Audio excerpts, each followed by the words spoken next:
मंगलम भगवान वीरो मंगलम गौतमो गणी मंगलम कुंद कुंदार्यो जैन धर्मोस्तु मंगलम सर्वमंगल मांगल्यम सर्वकल्याणकारकम प्रधानम सर्वधर्माणां जैनं जयतु शासनम्। मैं नमो तीर्थनायक को नमो ओंकार वाणी को नमो मुकुंद प्रभु को जिन्होंने ओंकार धारण की। अहो उपकार जिनवर का कुंद का दिव्य वाणी का जिन कुंद ध्वनि दाता उन कहान स्वामी का। रम्यूण जिनम वीरम अनंत वर्णान दंसन सहावम बोक्षामिनियम सारम केवली शुद्ध केवली बड़िदम। नियम सार जी परमागम ग्रंथ के परम आलोचना अधिकार में 174 नंबर का कलश, अंतिम गाथा जो थी 112, उसके उपरांत 9 कलश टीकाकार मुनिराज ने कहे हैं। उसमें 174 नंबर अपना उस क्रम में जो है 9 कलश के उसमें आया है, तो उसकी अपन ने कल स्वाध्याय प्रारंभ की थी। गुरुदेव का व्याख्यान है पेज नंबर 407 से। इसमें अपन मुख्य बिंदुओं पर स्वाध्याय करते हैं। श्लोकार्थ है नीचे श्लोक के। तत्व में मग्न ऐसे जिन मुनि के हृदय कमल के केसर में जो आनंद सहित विराजमान है। गुरुदेव कहते हैं एकला माखन है।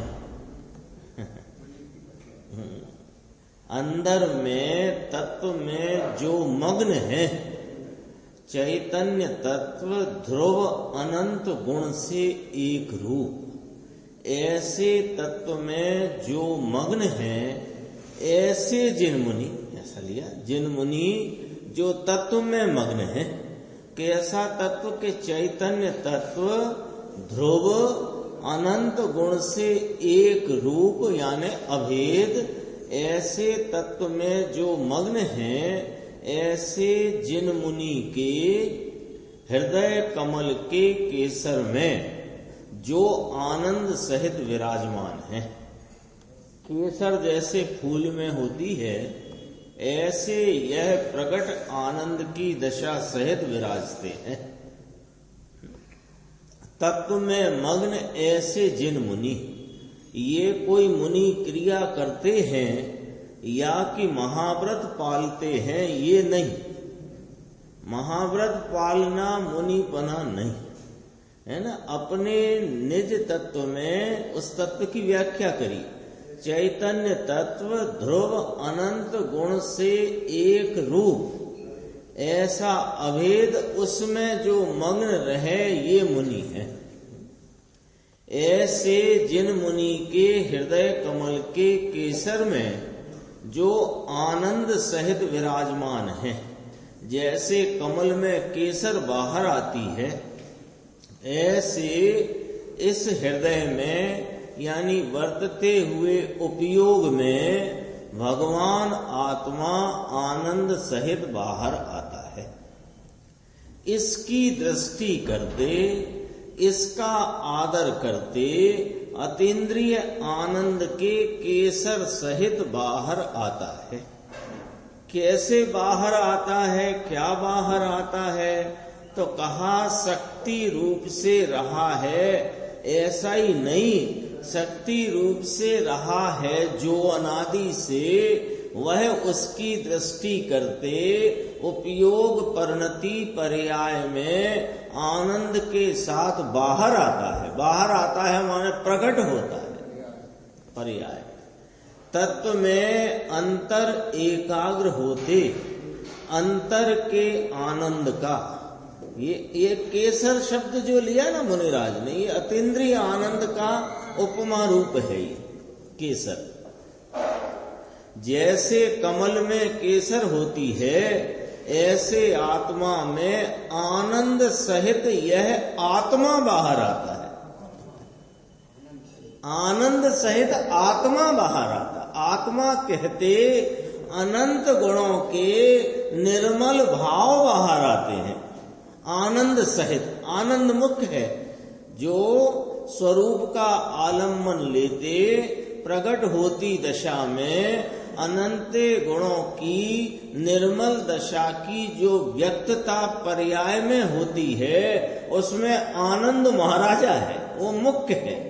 वो तुरंत वह आनंद रूप से वेदते हुए जान पड़ता है, वेदते हुए आस्वादन रूप। अभी तो क्या कलश चला 140 आस्वादन का, एक महा आस्वाद है ये, है ना। और सब स्वाद लेने में असमर्थ हो गया है, असमर्थ है।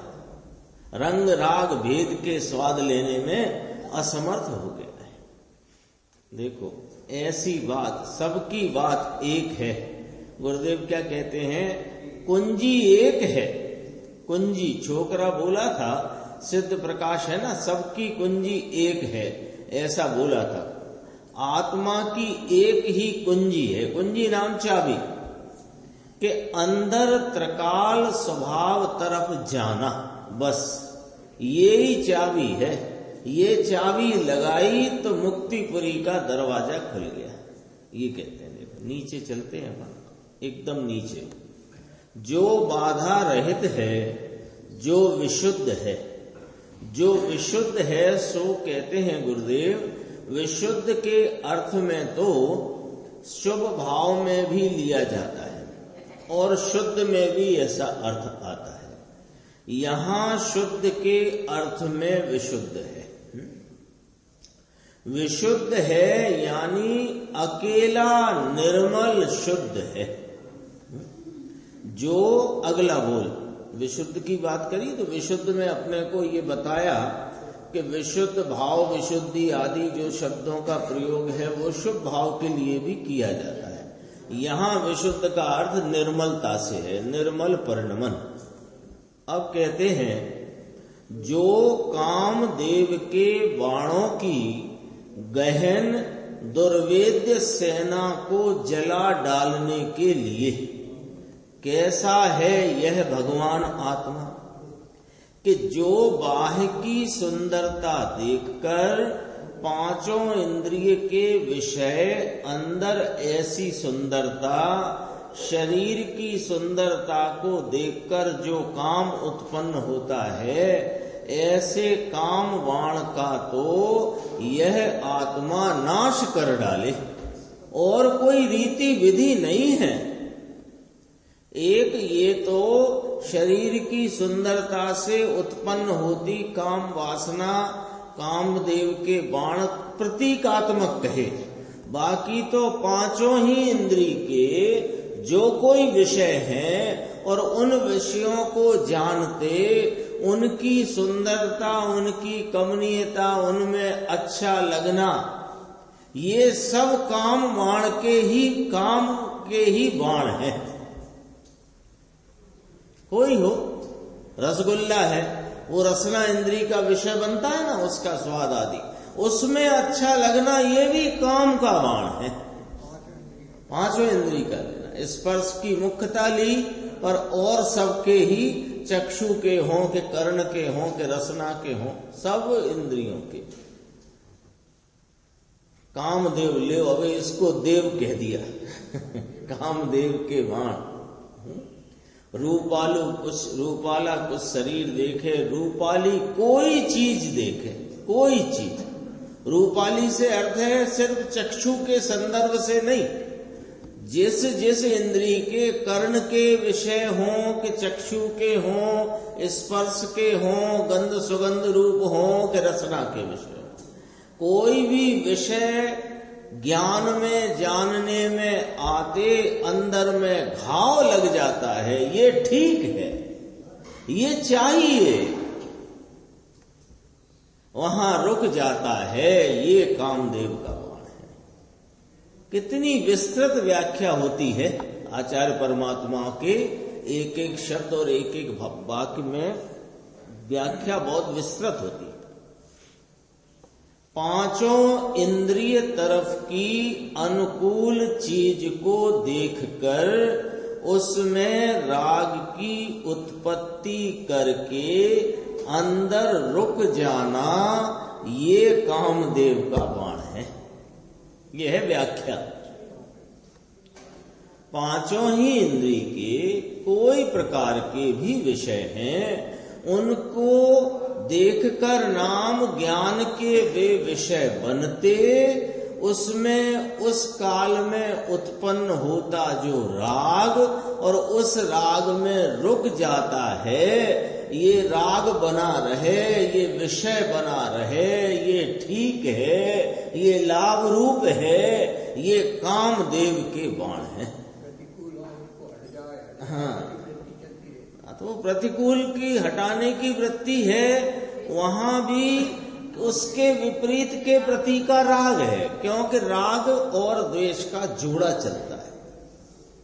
जब द्वेष होता है ना, मच्छर से द्वेष है, वो शरीर के प्रति के राग की सूचना है। मक्खी से द्वेष है, वो गुलाब जामुन के ऊपर मंडरा रही है ना मक्खी, तो वो मक्खी से द्वेष है, इनका मतलब गुलाब जामुन से राग है। तो ऐसा ही जोड़ा है उसका।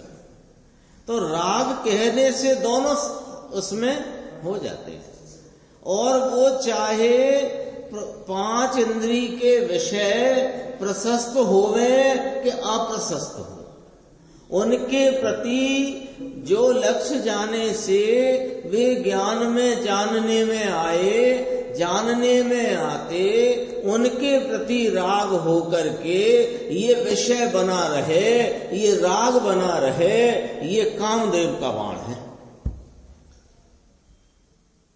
जो आचार्य भगवंतों की, मुनिराजों की, ज्ञानी धर्मात्माओं की व्याख्या का जो व्यापकपना है, उतनी व्यापकता से विचार में लेना चाहिए। इससे क्या होता है कि उनका जो अंतरंग तात्पर्य है वो स्पष्ट होकर के सामने आता है। वो शब्दों की मर्यादा तो कम है, लेकिन उस शब्दों की को इस प्रकार जब कहा आचार्य भगवंत मुनिराज या ज्ञानी धर्मात्माओं ने, तो उसमें अंदर उसकी व्यापकता को पकड़ना चाहिए।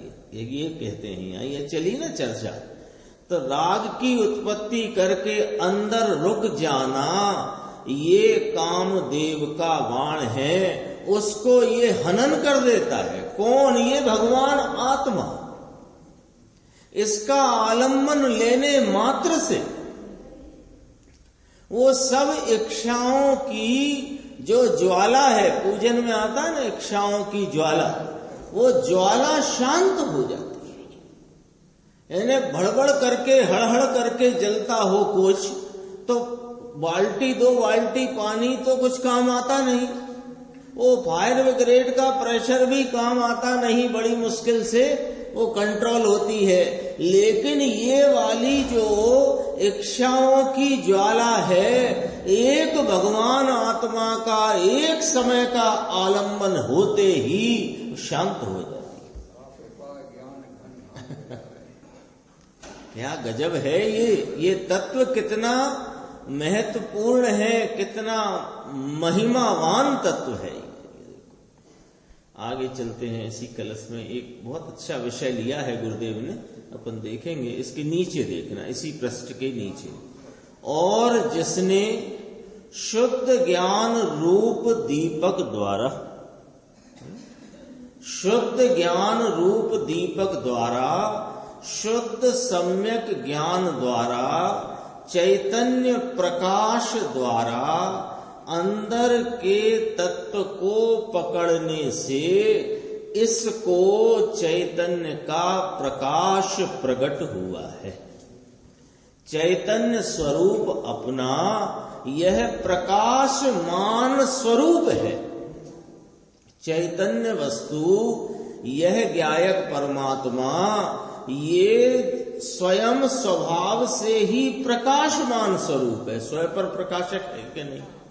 इसका तो स्वरूप ही प्रकाश रूप है।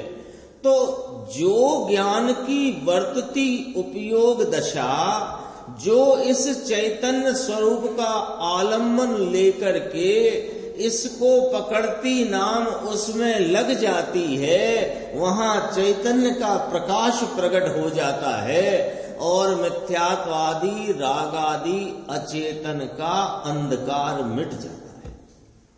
अचेतन, जब चेतन को प्रकाश स्वरूप कहना तो अचेतन को क्या कहना? अंधकार स्वरूप। तो रागादि भाव ये अचेतन कहे जिन वाणी में, यानी ये अंधकार रूप है। ये रागादि के मिथ्यात्व तो अंधकार कहा ही गया है, पर रागादि का जो परिणमन उपजता है वो भी प्रकाश स्वरूप नहीं है, क्योंकि चेतन के नूर से खाली है, तो वह अंधकार रूप है। उस अंधकार को नाश कौन करता है? कि यह प्रकाशमान चैतन्य परमात्मा, इसका आलम्बन लेते ही उपयोग में प्रकाश प्रकट होता है, अंधकार का नाश होता है। अब इसी बात को कहते हैं, देखो, शुद्ध ज्ञान रूप दीपक द्वारा मुनियों के मनोग्रह के घोर अंधकार का नाश किया है। लो क्या कहते हैं? मुनियों का मनोग्रह, मुनियों का मन, उसका घर। मन क्या होता है? या मन से क्या तात्पर्य? मुनियों की वर्तती उपयोग वृत्ति, उसका नाम मनोग्रह। उपयोग है ना, उपयोग का वर्तता हुआ जो परिणमन मुनियों के मन शब्द से उपयोग को कहा गया है। मुनियों के मनोग्रह माने उपयोग रूप वृत्ति, उसमें वर्तता घोर अंधकार, उसका नाश किया है इस शुद्ध चैतन्य तत्व ने। महाराज, मुनियों के कौन सा अंधकार रह गया? कि ये जो शुभ राग रूपी तीन कषाय का तो अभाव वर्त रहा है। एक संजुलन कषाय वो अभी उदय रूप होती है, उस संजुलन कषाय के उदय रूप अवस्था की, उसकी उदय की तीव्रता में जो व्रतादि के परिणाम उत्पन्न होते हैं, वे मुनियों के मनोग्रह में रहा हुआ घोर अंधकार। लगाओ हिसाब, गलत हुए अर्थ तो बताओ। मुनियों के उपयोग में दो चीजें हैं। एक उपयोग स्वरूप आत्मा, और जब उसमें नहीं रह सकते तो महाव्रत आदि के 28 मूल गुण संबंधी विकल्प। और मुनियों के उपयोग में क्या है? चौथे गुण स्थान वाले के तो मान सकते हैं कि खाना बनाना, कमाना, भोगना, ये हो सकता है। मुनियों के तो नहीं है ना। मुनियों के तो राग की भी मर्यादित है व्यवस्था। तो यहां जो मुनिराज ने स्वयं कहा, पद्म प्रमलधारी मुनिराज ने, कि शुद्ध ज्ञान रूप दीपक माने सम्यक ज्ञान रूप परिणति। सम्यक ज्ञान रूप परिणति माने अपने उपयोग को उपयोग में जोड़ती हुई परिणति। उसमें मनोग्रह के घोर अंधकार का नाश किया है। जो भगवान चैतन्य अंदर है, इसका जिसने आदर किया, उसके चैतन्य के प्रकाश द्वारा मुनियों के हृदय में जो अंधकार है, इसका इन्होंने नाश किया, घोर अंधकार का नाश किया है। फिर पूछ लिया प्रश्न, मुनियों के मनोग्रह में कौन सा अंधकार है? तो कहा, पहले दुर्वेद कहा था ना काम बाण की सेना दुर्वेद्य है, उसको जला डालना है। लेकिन कहते हैं है घोर घोर अंधकार, मोह रूपी घोर अंधकार। अब मुनियों के मनोग्रह में कौन सा मोह है? चारित्र मोह, उसको ही अंधकार कहा। ये चैतन्य के तत्व के अवलंबन से दावानल समान चैतन्य भगवान काम की सेना को जलाने में समर्थ है। इंद्र की इंद्राणी आकर के भी जो चलाने को आए तो कहते हैं कि आत्मा समर्थ है। होए ना कभी ऐसा उपसर्ग मुनिराज पे, तो किसके आलम्बन में जाते हैं वे? भगवान बचाओ के स्वरूप के आलम्बन में आते हैं। सोचो जरा, विचार करो, क्या गजब की बात है। यानी वो प्रसंग बन गया, कोई पहले का कोई पूर्व का प्रेम उदय में, मतलब उसकी स्मृति में आया और वो वहां चलाने को मुनिराज को कोई आ गया तो मुनिराज क्या कहे? भगवान बचाओ इस संकट से। ये भगवान है ना मेरे पास, तो बस उधर आने से ही वह संकट टल जाता है। ये कहा मुनिराज ने ऐसे श्लोक में।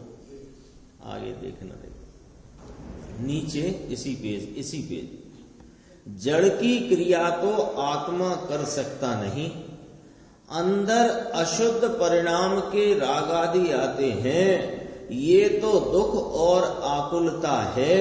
इसको तो छेदने के लिए ये आलोचना यानी जीव को देखना, क्या ये आलोचना आ माने भली प्रकार, लोचना माने देखना। तो हमने तो ये सुना था कि दोषों को देखना इसका नाम आलोचना है। यहां कहते हैं मुनिराज, अरे इस अपने ज्ञायक शुद्ध चैतन्य तत्व को आलोचना, इसका नाम आलोचना है, इसको देखना। आलोचना यानी इस जीव को देखना, अंदर देखना कि ये है कौन। लेकिन कि मुनि के हृदय कमल में मनोग्रह के घोर अंधकार का नाश किया है, उसको माने इस शुद्ध तत्व को, इस शुद्ध चैतन्य परमात्म तत्व को, जो कि साधुओं द्वारा वंद्य है। साधु किसकी वंदना करते हैं? अपने इस शुद्ध परम चैतन्य तत्व की वंदना करते हैं। तो कहा कि वे तीर्थ वंदना करते हैं, अरिहंत परमात्मा सिद्ध भगवंतों की वंदना करते हैं, कि वे तो तब वंदना का विकल्प आ जाता है तो करते हैं। ये उनका काम नहीं, कर्तव्य नहीं, और वे करने के लिए तत्पर भी नहीं है। तत्पर तो वे अपने इस शुद्ध चैतन्य परमात्म तत्व की वंदना में तत्पर हैं। ये वंदना शब्द जो आया है ना, इसकी बहुत गंभीर चर्चा आने वाली है। इसलिए इस बात को समझना कि वे मुनिराज क्या करते हैं, कि वे अपने शुद्ध तत्व को वंदते हैं, उसमें झुकते हैं, उसमें लगते हैं, उसको नमन करते हैं, उसकी वंदना करते हैं।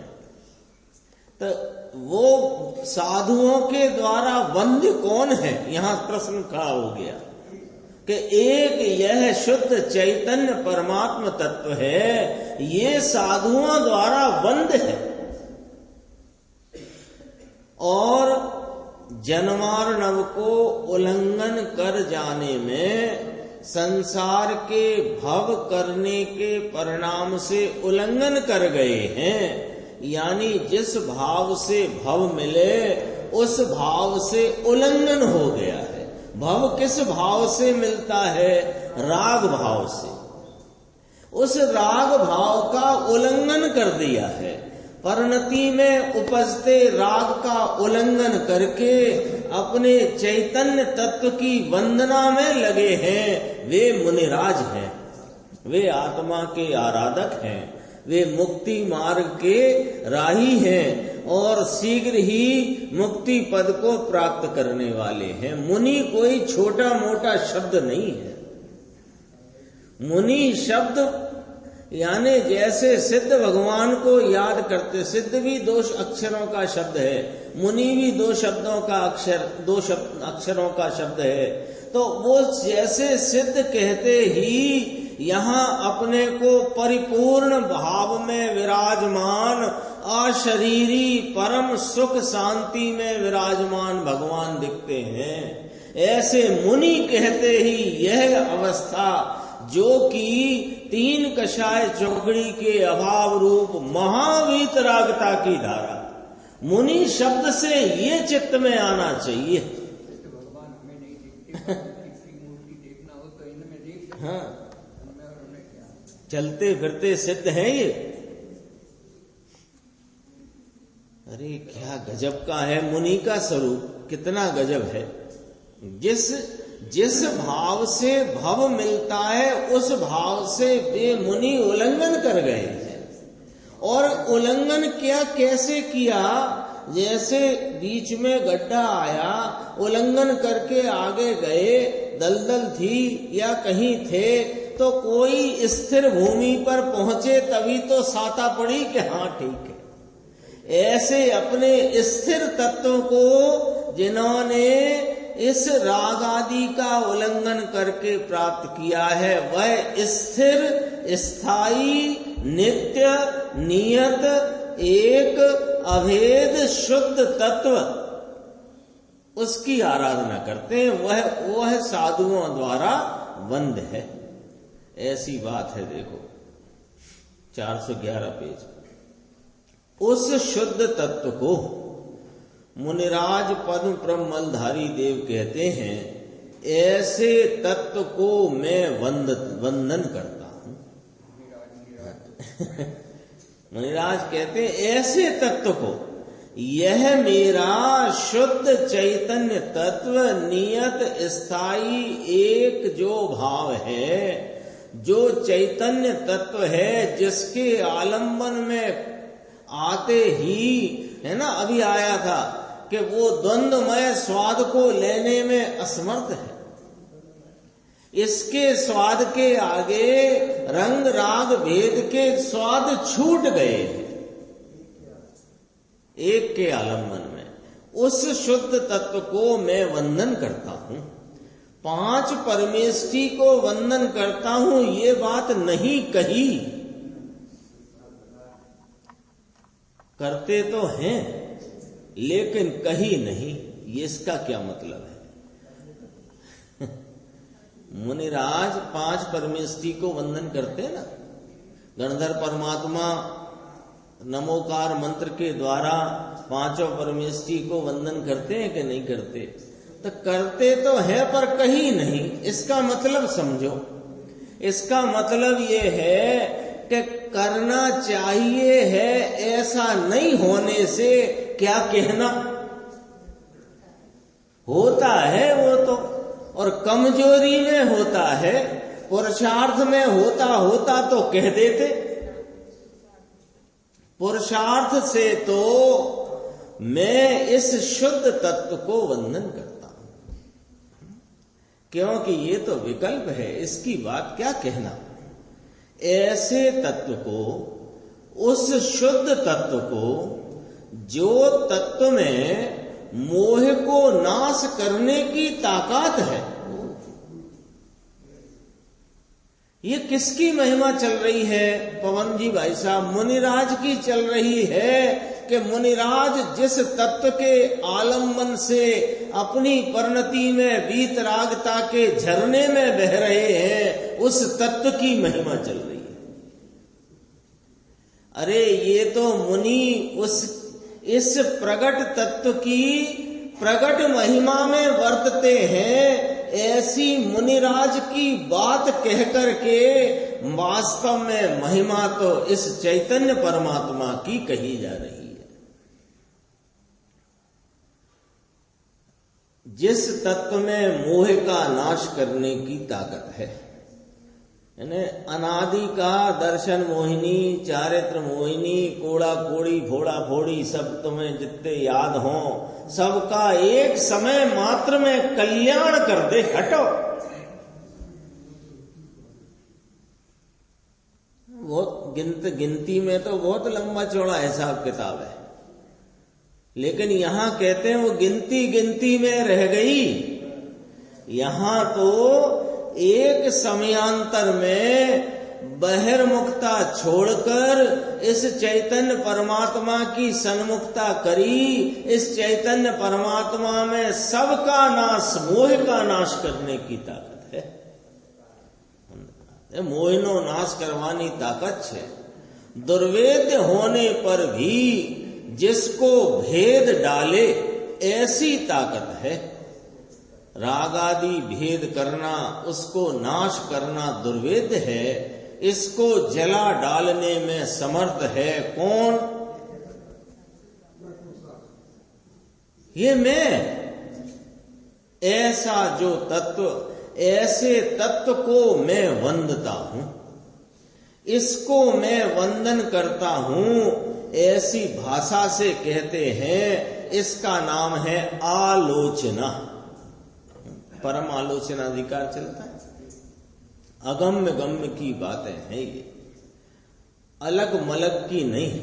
देखो दो बातें, अलग मलग माने ऐसे ही छूमंतर वाली बातें नहीं, अगम्य गम्य की बातें हैं। अगम्य गम्य क्या कि ये वो बातें हैं कि इसका जो, इसके तरफ इसकी जिज्ञासा, इसकी धगस में आकर के इसको जानने का प्रयास करे तो गम्य है, और बाकी तुम पंडित हो जाओ काशी के पढ़ के तो भी अगम्य है। ऐसी अगम्य गम्य की बात है। हाँ, अगम्य गम्य की बात है। अलग मलग की नहीं, ऐसी ऊपरा ऊपरी नहीं। अगम्य जो अनादि से गम्य हुआ नहीं और गम्य करने का ये अधिकार है। ये गम्य माने यह जान लेने का, इसको आस्वादन करने का अधिकार है। एक एक श्लोक बहुत तत्व से भरा हुआ है।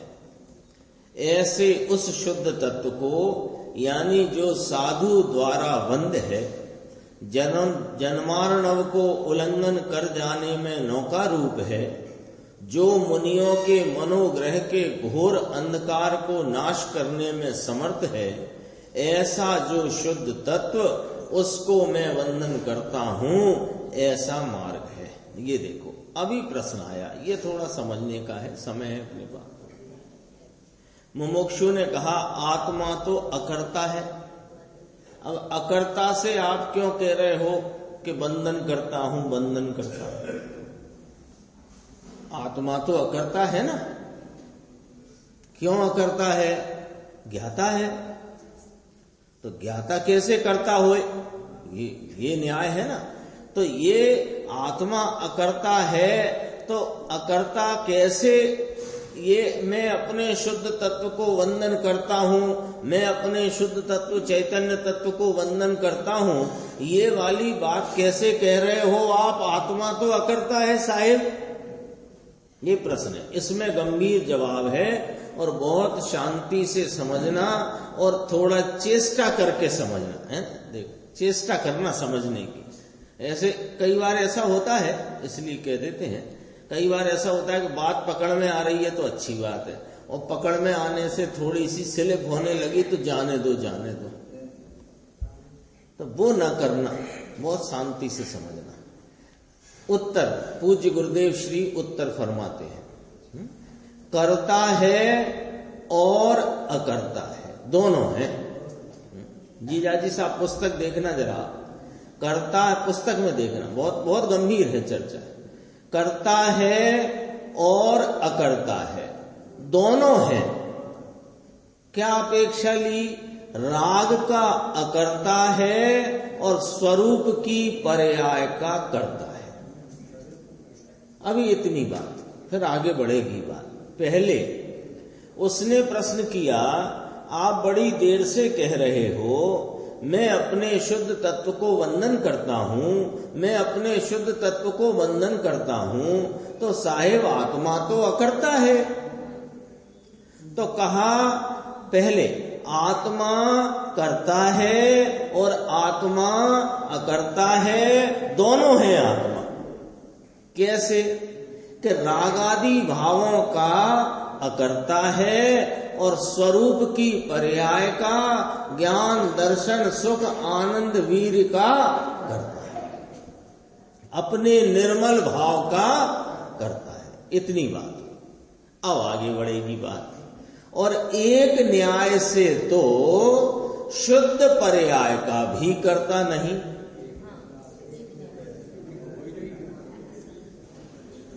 पहले समझो भैया क्या कहा कि रागादि परिणमन जो पर्याय में है उसका कर्ता आत्मा नहीं। क्यों कि आत्मा के स्वभाव में, स्वरूप में, इसकी शक्ति में, इसके गुण में कोई ऐसा भाव ही नहीं जो राग को उत्पन्न करे। इसलिए यह फैसला हो गया कि राग का तो आत्मा अकर्ता है। अभी परिणमन और इसके परिणमन में अपने स्वरूप आलम्बन से उपजी हुई जो अनंत गुणों की ज्ञान दर्शन सुख चारित्र वीर स्वच्छता प्रभुता आदि ये जो परिणति में निर्मलता का परिणमन है, सुख आनंद आदि का परिणमन है, इसका यह करता है क्योंकि इस भाव से ये ही परिणमा है और अपने स्वरूप रूप भाव से परिणमा है, तो स्वरूप रूप भाव का आत्मा करता है। ठीक। अब तीसरी बात, और एक न्याय से तो शुद्ध पर्याय का भी आत्मा करता नहीं, क्योंकि पर्याय पर्याय से होती है।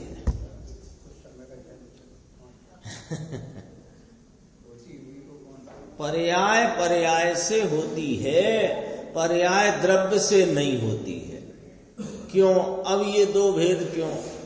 कि देखो, जब पर्याय और द्रव्य को अभेद रीति से कहना है तो वो पर्याय का कर्ता द्रव्य है और द्रव्य उस पर्याय में परिणमा है और वह पर्याय द्रव्य की है।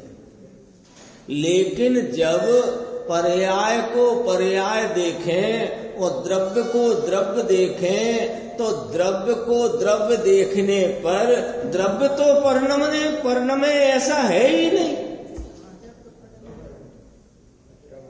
क्योंकि द्रव्य परिणमित ही नहीं होता। परिणमे तो द्रव्य कुछ और हो जाए। कंगन थे, मिट के हार बना, हार से कुंडल बने, तो सोना परिणमा कि वह आकार परिणमा।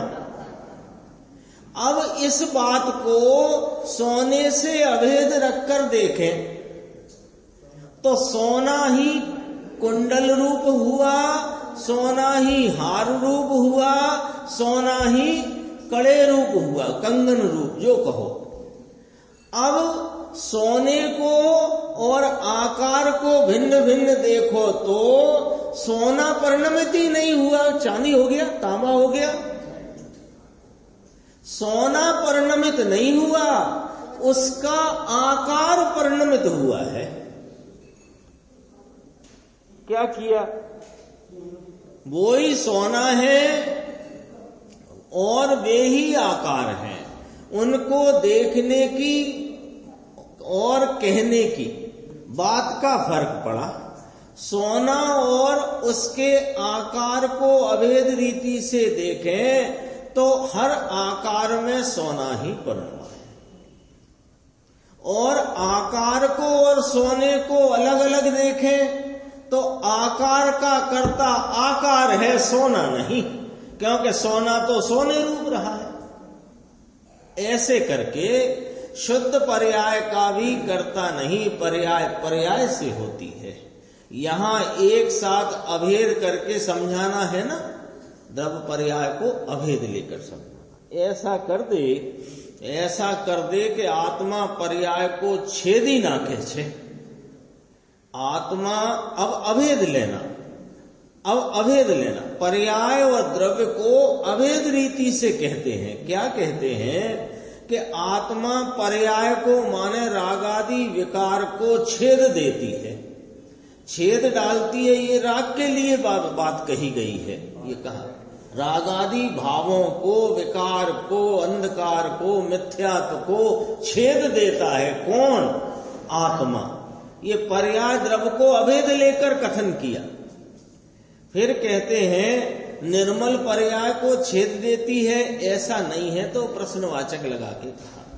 निर्मल पर्याय प्रगति है, उसका आश्रय ये तत्व है, ये द्रव्य है, ये ध्रुव भाव है, ये ध्रुव स्वभाव है। उसके आलम्बन आश्रय में वह निर्मल पर्याय प्रगति है। धर्म की निर्मल पर्याय प्रगति है, उसका आश्रय स्वतंत्र पर्याय करता हुई और ध्रुव का आश्रय लेती। कितनी पुड़िया सी खोलते हैं। पहले कहा राग आदि का कर्ता आत्मा नहीं, निर्मल पर्याय का कर्ता है। ये पर्याय द्रव्य को अभेद लेकर के बात कही। फिर एक न्याय से तो शुद्ध पर्याय का भी कर्ता आत्मा नहीं, पर्याय का कर्ता पर्याय है। इतनी बात कही। अब कहते हैं कि हम अभी जो चर्चा चल रही है इस कलश में, वो इस आधार से चल रही है द्रव्य पर्याय की अभेदता लेकर के। ठीक है, तो द्रव्य पर्याय की अभेदता से चलती है, तो उस रीति से कहें कि राग को छेद डालता है आत्मा, राग को छेद डालता है, ऐसा कहा। और निर्मल पर्याय प्रगति है, वह निर्मल पर्याय इस द्रव्य स्वभाव के आश्रय से प्रगति है। आत्मा की पर्याय प्रगति है, आत्मा निर्मल पर्याय से प्रगटा है। ये अभेद कथन है। अब इसी में थोड़ा खोल के कहेंगे। अब कि धर्म की निर्मल पर्याय प्रगति है। अब पर्याय को पर्याय में देखो और उसका आश्रय। अब देखना आश्रय कैसे, दो बातें कही। स्वतंत्र पर्याय करता हुई और ध्रुव का आश्रय लेती है।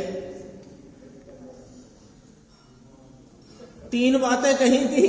राग आदि का तो अकर्ता कहा था, शुद्ध भाव का कर्ता कहा, फिर कहा शुद्ध पर्याय का कर्ता तो पर्याय है, कही थी।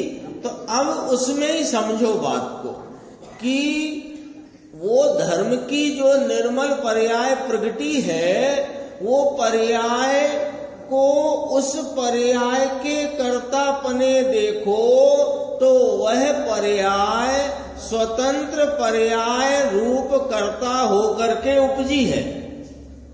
लेकिन किसके आश्रय में, किसके आलम्बन वाली है कि ध्रुव का आलम्बन लेकर के प्रगति है। घनी झीणी बात है, घनी झीणी। आश्रय लिया है इस ध्रुव गायक परमात्मा का, लेकिन स्वतंत्र कर्ता होकर के लिया है। क्या गजब बात है। द्रव्य द्रव्य रूप से स्थिर स्थायी एक रूप नित्य नियत स्वरूप है, और उसका वर्तता हुआ जो परिणाम निर्मल प्रगटा है, वो निर्मल प्रगटा है। इसकी कितनी व्याख्याएं आती हैं कि अपने द्रव्य के आलम्बन से प्रगटा है, द्रव्य निर्मलता में प्रगटा है, द्रव्य के आलम्बन से निर्मलता प्रगटी है।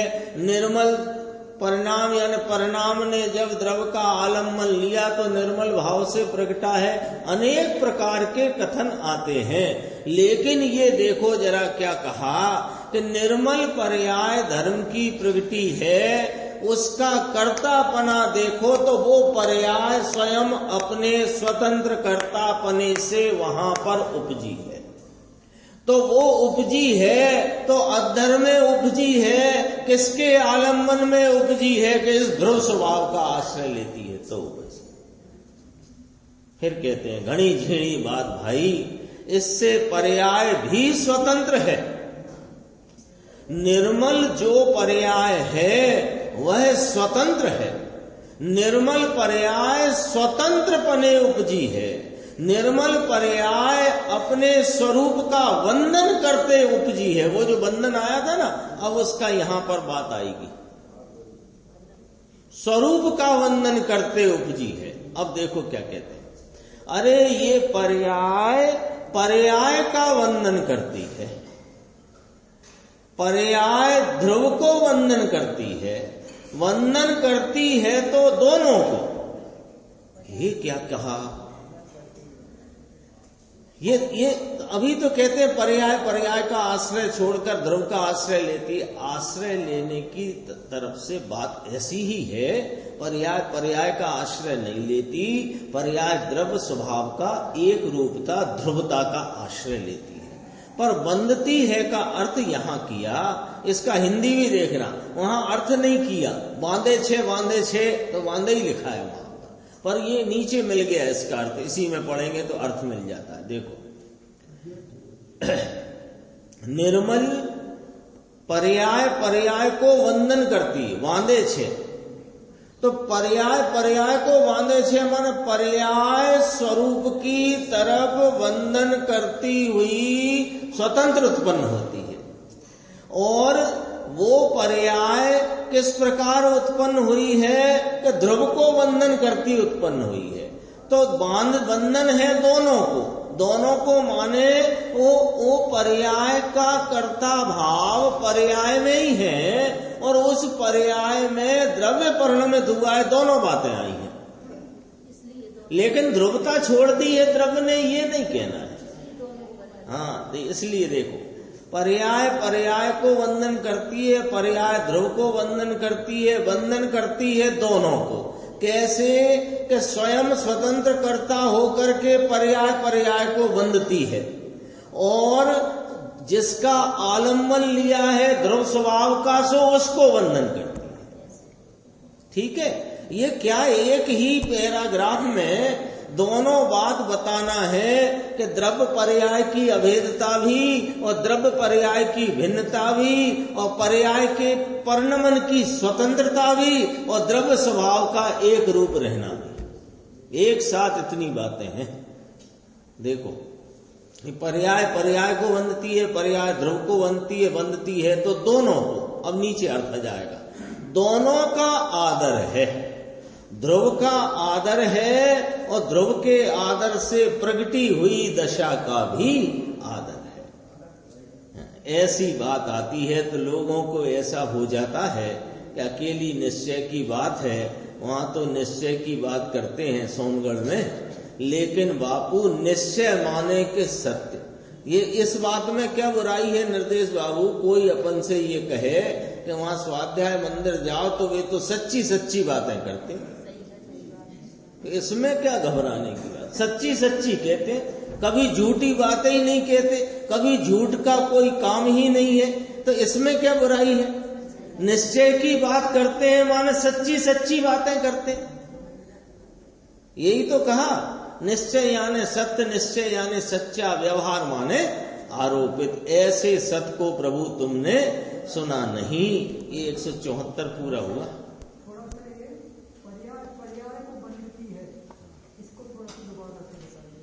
बंधती है का अर्थ इतना लेना है कि पर्याय स्वतंत्र कर्ता होकर के स्वरूप के आलम्बन में बरतती है, प्रगटती है, उसका वर्तन है।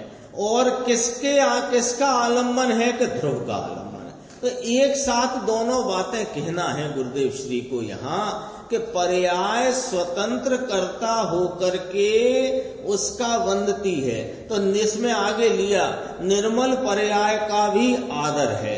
आदर है का अर्थ आलम्बन योग्य है ये नहीं कहा, लेकिन निर्मल पर्याय स्वतंत्र कर्ता होकर के निर्मल भाव से प्रगति है, ये आदरणीय बात है। और वो एक आदर की बात है कि स्वरूप का आलम्बन लेने वाली या आश्रय लेने वाली, तो आश्रय लेने के लिए तो ध्रुव भाव है।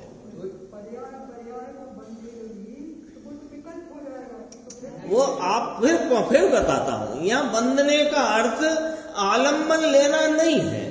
पर्याय स्वतंत्र कर्ता होकर के उत्पन्न हुई है, यही उसका वंदन है, यही उसका वंदता भाव है। ये वंदता है ना, किसी को वंदता भाव है ना पर्याय का, तो पर्याय पर्याय को वंदती है का अर्थ है पर्याय स्वतंत्र कर्ता पने रह करके वो स्वरूप के आलम्बन में उत्पन्न हुई है। और आलम्बन किसका है कि स्वरूप ध्रुव का है, तो दोनों को वंदती है, माने उसकी पर्याय के स्वतंत्र कर्ता पने पर भी कोई आंच नहीं, और वह स्वतंत्र कर्ता होकर के ध्रुव स्वभाव का आलम्बन लेकर ही उपजी है, इस बात पर भी कोई आंच नहीं है। दोनों साची बात है। समझ लो जैसे आश्रय के लिए तो सरकारी उपाधि, प्रकट करने की अपेक्षा ये भी दोष भी उपाधि है। ये यहाँ क्या है, निर्मल पर्याय उपजी है, तो दो बातें कहना है। निर्मल पर्याय स्वतंत्र कर्ता होकर उपजी है, लेकिन इधर उधर देखकर उपजी है कि नाना इस ध्रुव स्वभाव के आलम्बन में ही उपजी। दो बातें एक साथ कहना, एक साथ कहना, ये बात ही कोई विलक्षण है, ये हर कोई कह नहीं सकता जो गुरुदेव ने कही। एक की बात करने जाए तो दूसरी रह जाती है, दूसरी की करे एक रह जाती है, और दोनों की कर दी, ये तो कोई वो महापुरुष की कोई महानता ही है।